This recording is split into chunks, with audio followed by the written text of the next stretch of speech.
Pada tahun 2015 seorang pria super kaya bernilai lebih dari 100 juta yuan datang ke acara Kencan Buta untuk menemukan seorang gadis yang tidak menyembah uang, bahkan sengaja menyamar dengan pakaian lusuh. Pengenalan dirinya di lapangan juga sangat mudah. Tunjukkan bahwa Anda tidak punya mobil, tidak punya rumah, dan tidak punya uang jaminan. Saya hanya ingin menemukan seseorang yang dapat menemani diri saya untuk menanggung kesulitan. Gadis yang berjuang bersama akan menikah. Begitu perkenalan ini keluar, lampu di lapangan banyak padam dalam sekejap.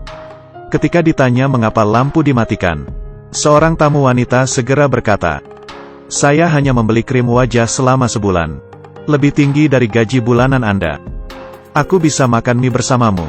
Tetapi jika saya terus melakukan ini, saya tidak bisa. Yang lain lebih mudah. Aku tidak bisa bersama seseorang, aku tidak bisa melihat harapan."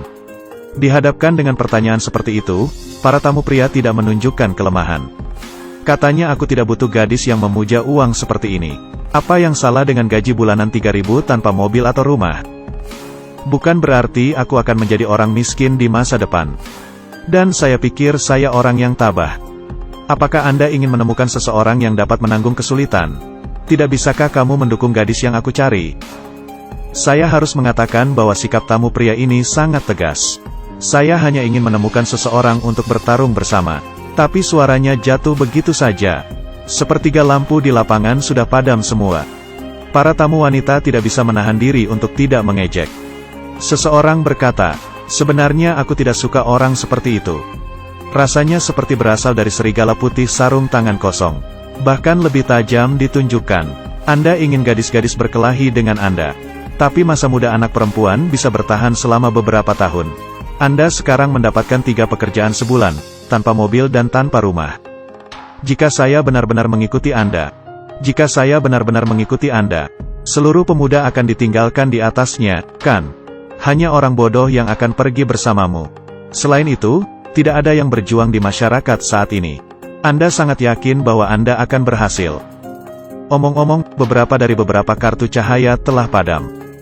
Kencan Buta berlangsung di sini. Tamu pria itu hampir dikepung oleh penonton. Seorang tamu wanita sedang berdandan. Karena Anda pikir Anda adalah saham potensial yang pasti akan berhasil. Kemudian Anda bisa menunggu sampai Anda selesai. Keluar cari pacar. Lagi pula, Anda dapat menemukan gaji bulanan Anda saat ini. Saya khawatir itu bukan pacar tapi pengasuh. Masih perlu mendukungmu untuk menjagamu. Tamu laki-laki tidak tahan lagi. Kembali saja ke apa yang Anda katakan seperti ini. Apakah Anda datang ke pertunjukan untuk menemukan orang kaya atau orang untuk hidup? Saya hanya mengatakan bahwa saya khawatir itu bukan untuk om kaya. Meskipun saya hanya seorang karyawan kecil, tapi prospek karir saya sangat bagus. Saya punya rencana bagus untuk diri saya sendiri. Ini akan berhasil setelahnya. Tamu wanita itu berkata, "Siapa yang belum bermimpi? Apakah Anda akan berhasil jika Anda memiliki mimpi?" Tamu pria bahkan lebih sopan. "Anda menertawakan saya sekarang dengan gaji bulanan 3.000. Maka profesi Anda harus sangat layak." Tamu wanita itu berkata dengan sangat bangga. "Meskipun gaji bulanan saya hanya 2 hingga 3.000. Tapi profesi saya adalah pelayan di hotel bintang 5. Masih banyak ruang untuk promosi. Selain itu, saya melihat bos besar setiap hari. Semua orang kaya. Saya hanya ingin pelanggan yang baik puas. Bos yang murah hati memberi tip ribuan. Itu lebih baik dari gajimu. Selain itu, lingkaran yang kami hubungi semuanya berbeda. Anda tidak dapat membayangkan betapa baiknya bos besar itu." Tamu pria itu langsung berkata, "Meskipun gaji saya hanya lebih dari 3.000, tapi saya telah berkomitmen untuk melakukan apa yang saya suka. Meskipun saya tidak menghasilkan banyak uang sekarang, tapi hidup dengan mobil dan rumah, akan ada waktunya. Anda sekarang membagi saya menjadi 3, 6, 9 kelas karena pekerjaan Anda. Saya pikir uang yang saya hasilkan cukup untuk menghabiskan diri saya sendiri. Saya tidak merasa bahwa saya kurang tegak dari yang lain. Anda akan diusir. Pola bos yang Anda sebutkan, belum tentu saya tidak memilikinya. Anda tidak dapat membuat kesimpulan tanpa pemahaman. Selain itu, rasa hormat setiap orang adalah timbal balik. Anda mengklasifikasikan orang seperti ini. Ini jual daging. Apa yang kamu katakan sekarang? Bukankah itu sedikit rasa hormat? Tamu wanita juga langsung kesal. Kenapa aku tidak menghormatimu seperti ini? Mungkinkah saya masih harus membungkuk dan membungkuk seperti Anda memberi hormat? Dikatakan bahwa gadis-gadis saat ini lebih suka duduk di BMW dan menangis. Tidak ingin duduk di sepeda dan tertawa. Bisakah Anda menyalahkan gadis-gadis itu karena terlalu realistis? Bukannya beberapa anak laki-laki tidak ingin membuat kemajuan, membuat gadis kehilangan harapan. Dihadapkan dengan bantahan seperti itu, tamu pria itu berkata, "Ketika Anda mengatakan ini, saya hanya bisa mengatakan bahwa perbedaan itu tidak berkonspirasi. Karena sangat memandang rendah saya. Anda bisa mematikan lampu dan Anda tidak perlu banyak bicara. Tidak ada artinya untuk mengatakan begitu banyak." Suasana di lapangan bisa dikatakan telah turun ke titik beku. Tuan rumah bergegas keluar untuk menyela. Tanyakan kepada tamu laki-laki itu gelar apa?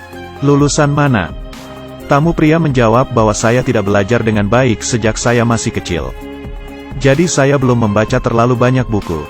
Keluar lebih awal untuk bekerja keras di masyarakat. Telah melakukan segalanya untuk hidup.